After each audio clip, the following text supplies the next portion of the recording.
Yeah, you do. All right, we are live. There was something important in there. All right, I'm going to call this meeting for public utilities. Mr. Burnside. Here. Mr. Carselli. Here. Ms. Greenwood here. So the reason we called this was so lovely Jennifer can come down and speak to us on some seat, happenings with baby. Aqua. Yeah. Hi, everyone. Hello. Hello there. I was telling, John asked me what brings me here today, and I said, well, I don't want to come see you when I'm asking for money, so, I gotta have some kind of interim contact, so that's the only reason why I come, so. Well, she's going to ask you for money. Yeah, not today. Maybe. Yeah, pass those out, and if you could, there's one for Megan too. So thanks for having me, I won't take up too much of your time. But in all seriousness, I thought it is, important that I think, when there isn't necessarily a problem or you're not calling me to ask questions or things like that, that I can, get out and proactively give you some updates on what we have going on. A lot of times when I don't speak to people, it's like no news is good news. Things are going pretty smooth, and they have been. But I still wanted to take the opportunity to give you some updates on where we're at. So my contact information's on the front there. That's my my office number. Most of you have my cell number. I don't publish it for customers, but obviously you guys are all, if you don't have it, I can give it to you. You're welcome to call me anytime. So the current rate plan that we're in, that all the communities that fall under our service area in Mahoning County negotiate one rate plan for the area. So just as a recap or as a reminder, we just finished year 2 of the current 4-year rate plan. So this was the table's a summary of what that rate plan is. So you see the monthly impact to the average customer each year is under $3 a month. So we felt like it's low impact to the customers, but it'll allow us to continue to keep up our level of capital investment commitment in the area. So we committed over this 4-year plan $27 million, and I'll highlight some of those, what we've done and what we have planned to do in the coming slides. And as a reminder, we purchased the City of Campbell's water system in 2020.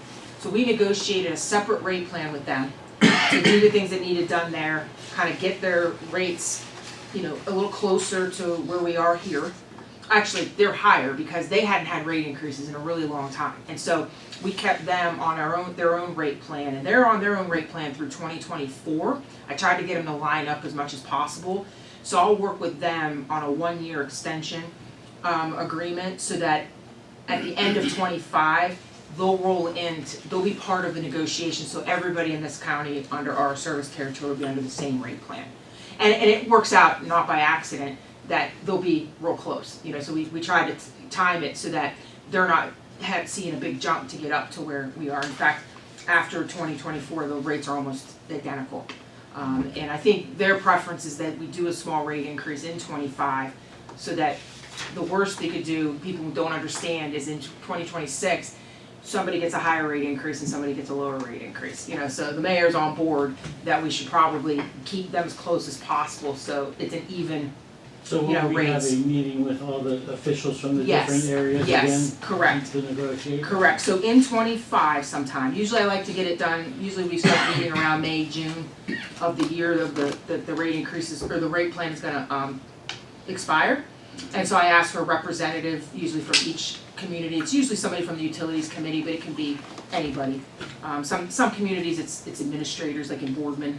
The townships usually send administrators, the councils usually send council or mayor, to be part of that process. If we didn't have those meetings, you'd have to go to The Public Utility Commission and And file rate cases. those and are a lot higher. Yeah, I wouldn't even say it's a lot. There's a lot of cost to it, and we have less input and control over how we spend the money too, like the capital money. And yeah, some of the increases could end up being higher. Yeah. It's just it's a completely different process. And you'll see when we talk about some of the capital investment, the kind of flexibility we have to like shift things from year to year depending on what the needs are. Okay. So the next page is the investment update and where we're at. So in 22 and 23, We spent right about on what we promised, a little over 11 million, so slightly over what we committed to. And that's usually the case. We usually end up a little higher than what we committed. I never want to come back and say we're under what we committed, but a lot of times we end up spending a little bit more. And then in 24 and 25, we see what we're budgeted for. And so all said and done, we expect to come in around 29 million in capital investment at the end of the period. About $1 million of that, we had to add some for Camel. It's not like Camel gets exactly $1 million, but we had to kind of split them up when we were doing the rate plans. But we operate as just one division. If there's a main break in Camel, we're going to fix it. If there's a main break in Boardman, we're going to fix it. So that seems a little inflated. So I would say probably about 28 million of that planned is going to be in the communities and the areas other than Camel. So some of the investment highlights that we've done the last couple of years, you may have noticed up in what we did South Avenue and Southern Boulevard. Those were huge main replacement projects, but those were some areas where we had a lot of breaks, a lot of expensive road restoration, and the county was coming in and paving South Avenue from almost 224 down to Western Reserve Road. So it was important that we got in ahead of them. And the same thing with Southern Boulevard. They're going to be paving it, and so we got in ahead of that. So we like to try to line it up all the time, but especially for the big projects. You know, we're not always going to replace a main on every street that somebody's paving, but when we can work it out, we like to do that. We're in the process of doing some further enhancement at our water plant. So that water plant was in service in the early 1900s, like 1909, 1910, it went into service. So we don't, believe in just like wrecking facilities and building, $50 million, $100 million plants. We just keep them up to date. And so we had a big upgrade in like 2018, 2019, and then now we're working on some other parts of the plant. And right now we're putting in new filter media, and so that was an investment. It helps us run the plant more efficiently. Water main repair. So it doesn't seem like a lot, but like a big deal. But we had a rough winter last year. The cold spell. We were ready for it, but it was a lot of breaks. And Youngstown experienced it. It was everywhere. But what I like to point out is I hope you hear that we take pride in having very minimal service interruptions when we're fixing main breaks. We don't want it to even seem like anything's going on. We have our system maintained in a way that we can usually isolate to a pretty small area. So if a break happens, it might be a wider impact to start. But as soon as our crews get on site and they're able to, valve off and isolate the area, you might have 5 people out of water, 10 people out of water, and they do a great job of 24/7. We don't let anything go overnight if it's significant. And so that was the capital portion, which means we replaced pieces of main. So they might have been a split or a big enough section that it makes sense to just go in and cut it out and put a new main in. So it's a small piecemeal way of getting some mains replaced. We did a 289 Hubbard Road main replacement, and I put that there because it seems like it's just this little project in Lowellville. But it's actually a main feed to our Hubbard Road booster station, which eventually feeds Coatesville Township, Camel, and the north end of Struthers. So it's that was a very old main. It was like a 1916 main, had some breaks on it, and it's critical feed to Hubbard Road. And I won't get into all the weeds, but a lot of the things we did to interconnect Camel was beneficial to the whole system. It wasn't just for Camel. So we have some redundancy in place. We did some things that enhanced the service on the north side of Struthers. There used to be issues up there. That Chestnut booster station was not real reliable. We used to get low pressure calls up there, and we had to always flush because it was like a dead end. So the water would get pumped up there and basically sit in that main on 422, and it just didn't get enough usage to turn the water over. Well, now that it's feeding in that other direction in a big loop, the water's fresher. Better, more reliable service up there. So that was a key part of, continuing that plan on that interconnection. We have to paint and maintain all of our water storage tanks on a routine basis for regulations. McClure was this year. We did some booster station upgrades and then some pumping equipment upgrades as well. The next couple years here, big focus is going to be on water main replacement. We have about $8 million set aside. You guys may have seen in the news lately, just recently, about the EPA coming out with the lead water line. And I could spend a whole session just talking about that rule, because it's a lot. But just, we're ahead of it. We're working on the inventory right now. And I'll tell you, the older areas like Struthers, Tamil, Lowville, there's lead. It's not lead in our mains, in the roads, it's in the service lines, whether it's the customer side service line or our side service line.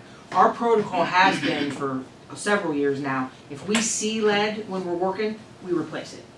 And then there's a notification process that you have to tell the customer, hey, we see that you have a lead line, and it's up to them to decide if they want to replace it. We offer them a test, offer them filters. Lead lines in and of themselves aren't necessarily dangerous. The issue is as long as your water chemistry stays a certain way, which we do, we soften at the plant, it allows for the pipes to kind of remain coated. It's when your water is corrosive. If you've heard horror stories about some places in the country that have had those issues, it wasn't because lead is in the water that's being treated and sent out. It's because it's leaching lead off the pipes and off of plumbing fixtures and things. So it's an arduous task to inventory everything. We may be doing some exploratory work, which I'll make sure the city is notified if we're around, potholing or looking for it, because it's a challenge. If you don't tell the EPA where the lead is and you say it's unknown, they'll classify all unknown as lead. So then what happens is your area that you then are going to be mandated to replace in 10 years is bigger. So the more you can identify as lead or not lead, that's hopefully the smaller your inventory gets of what you have to replace. So we're on it, and what we'll try to do is focus some of our main replacement in lead areas, because we replace all the services when you go and replace a main anyway. So might as well target some of the lead areas. So I'll keep you posted as that evolves, as we start communicating with customers and things like that. I'll make sure you guys are kept in the loop. Another big area for Struthers is the Hamilton Dam spillway. We've been kicking this can down the road for quite a while now, and it's come to where we can't anymore. The Ohio Department of Natural Resources has what's called a probable maximum flood, PMF, yes. And that's about as technical as I'm going to get on it. Our engineering department knows all about it. So nothing's wrong with the spillway per se, but it has to meet what these engineers and people determine is the probable maximum flood. Like, what's the worst rain we can get, and can the spillway handle it? And so there needs some upgrades to meet that new probable maximum flood. So over the we're out to design right now, so next year, probably into the following year, I think as the project is spread out over, and I'll keep the city updated when there's activity up there, but we'll be working on the spillway, which really isn't on the city side. It's the spillway's over closer to Klingon Road by the township. But that's a big upgrade, big project that needs to happen. We're also in the process of evaluating that raw water system that's down here. So if you guys hear any, rumors out there like the fire department won't have enough fire protection, because I've heard that already, or you're going to shut off fire hydrants. It's like whatever we eliminate, meaning the raw system is the untreated water that comes from Lake Hamilton. Okay, that used to feed the industrial system.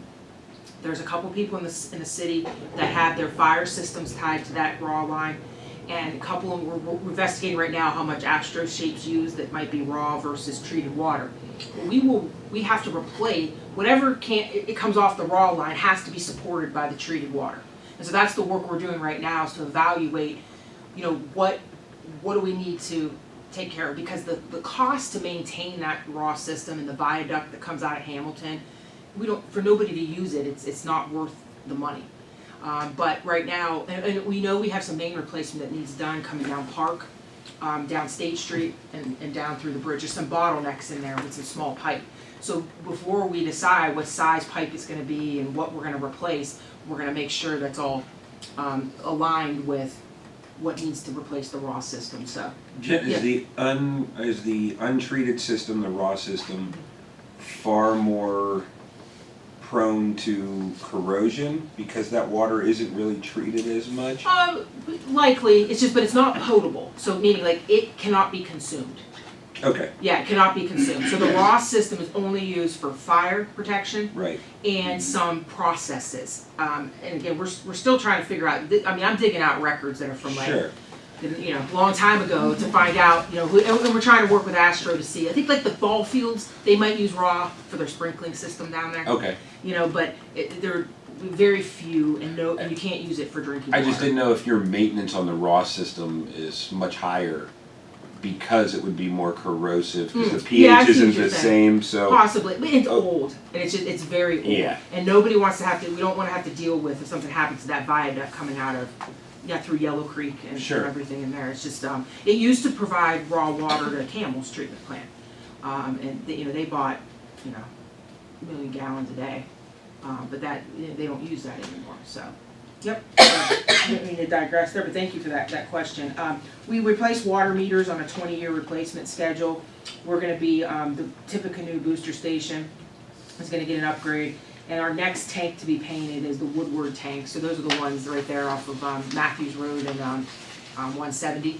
The booster station up in Northside, you said it isn't working It's properly? it's out of service now, we don't need it. You don't even use it? No, I think there's a valve there or there's gonna be a valve there, it's gonna allow us to push water the opposite direction over there in case we ever needed it to supplement. Is that raw water? No, or that's all bottled? treated water, yep, all treated water. And if you've noticed, like any of the hydrants that are painted pea green, those are the raw hydrants. Okay. The yellow and red ones are potable hydrants. So for example, if we decided to shut down the raw system and we see where those raw hydrants are, we still need to maintain adequate spacing of hydrants and things. So it may require us to install some more of the yellow and red hydrants to maintain fire protection in the city, downtown.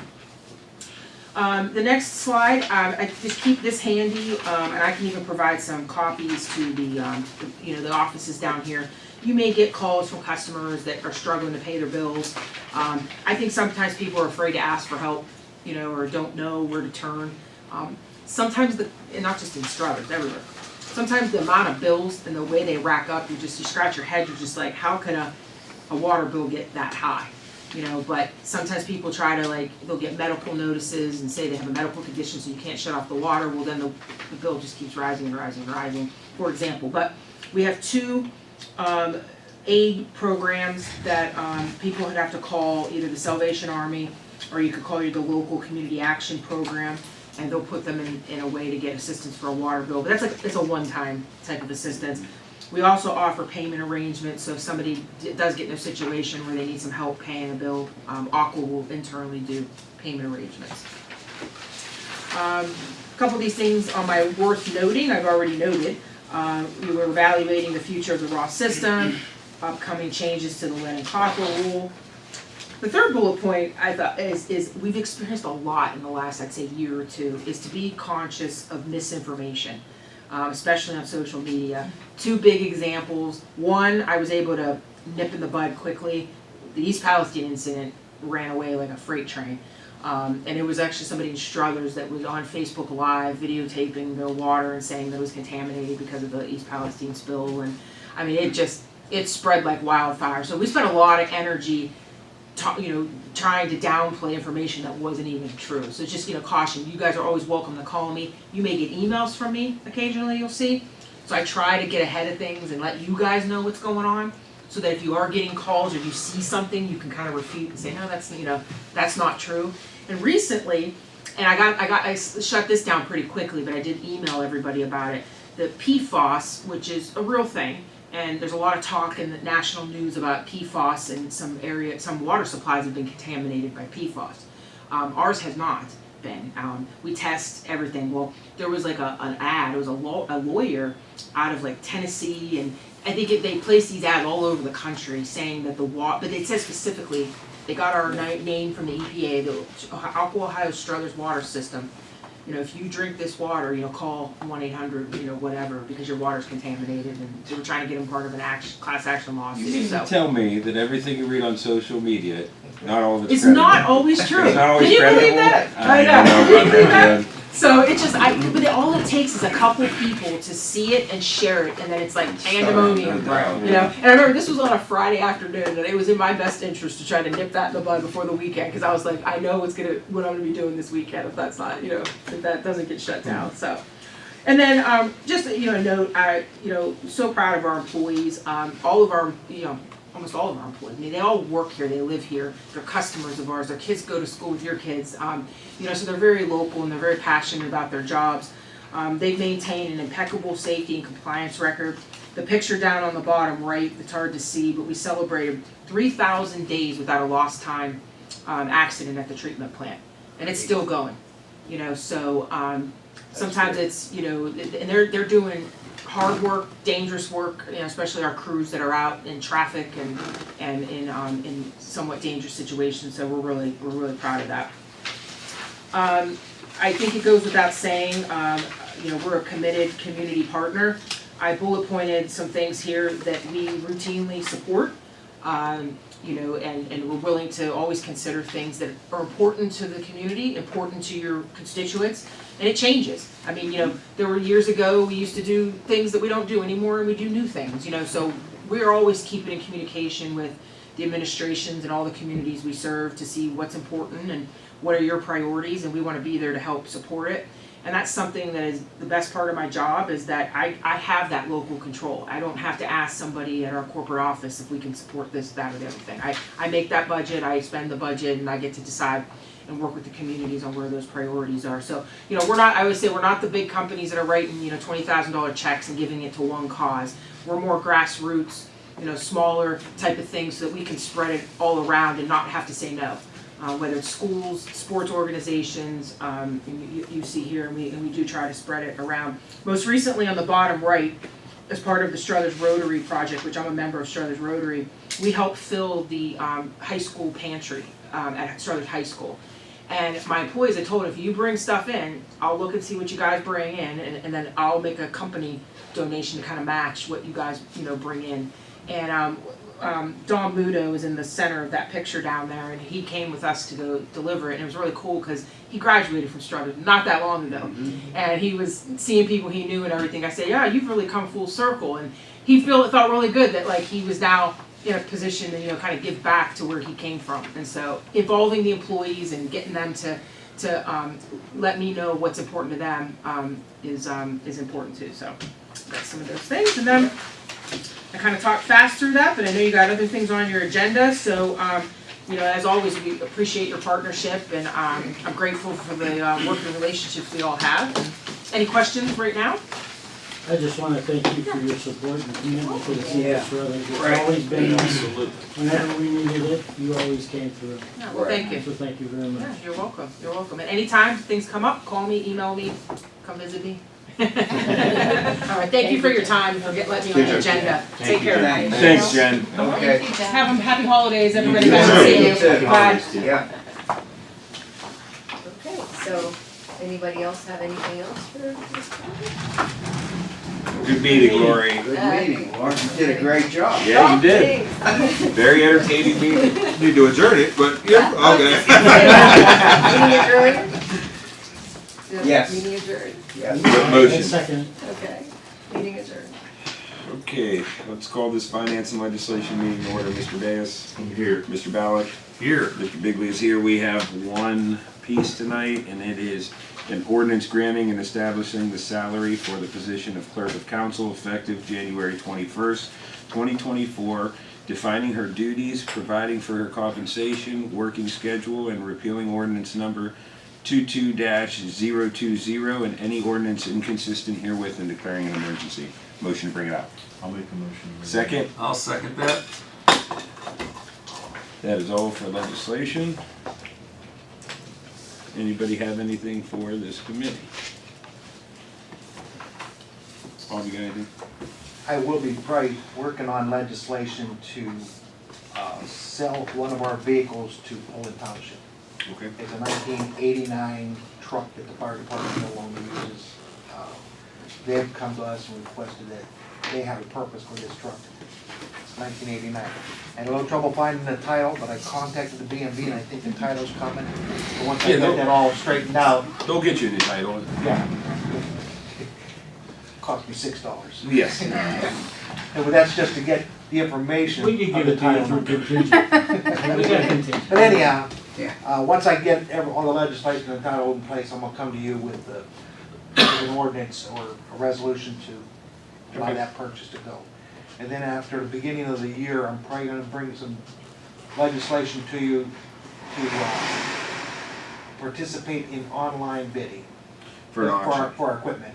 It's I was checking into it, and the state of Ohio has a contract with govbid.com. Okay, So I'm gonna try to get a hold of them and get some more information for you. So after the first, because it's, I believe, from what I read in the Ohio Revised Code, that legislation has to be passed every year to participate in online bidding. So it will be, I'll wait till after the first of the year, so it'll be good for the whole year. because I think in prior instances, we actually had an auctioneer come Right, in. yeah, and we But- can do that, but You'll get a lot broader of if people bidding on it, you get a Yes. lot more action if you just put it on. there's a lot of stipulations on how we have to participate with that, but we'll cover them all. Okay, Good, that's all I got in the works. Meg? Chrissy did mention that she may have police and fire, advances that she'll have to have done, so for the amended budget.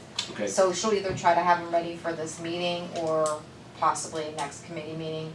But Okay. she just wanted you to know that they're working on it, trying to get all the numbers in. no problem. We still have end of the year final meeting too, so. Bob, was there something that you might be bringing to us about texting and driving, possible, I haven't got all the information on that. okay, Somebody told me something about it, I have to research it. I okay. briefly read through it, nothing, Yeah. nothing much, the little piece that I got, but, I don't see, yeah. I was always under the assumption if we wrote the ticket, we got Yeah, our courts got the money. But somebody's telling me that it has to go to the state of Ohio if you get pulled over. unless we put something in. It's not just texting and driving anymore. You cannot hold your cell phone in your hand. You cannot have your cell phone in your hand and drive. Right. So that's the new law that I think they're looking at, and the fees go to the state of Ohio, where if we pass legislation, the fees can stay here. I'm not sure, I have to do Yeah. some more research on that. Okay, Poland just passed it. Yeah, that's what I heard, but Yeah. like I said, It was on that's the the first news. I heard of it. Yeah. It was on the news that Poland passed it. I Okay. seen it on TV.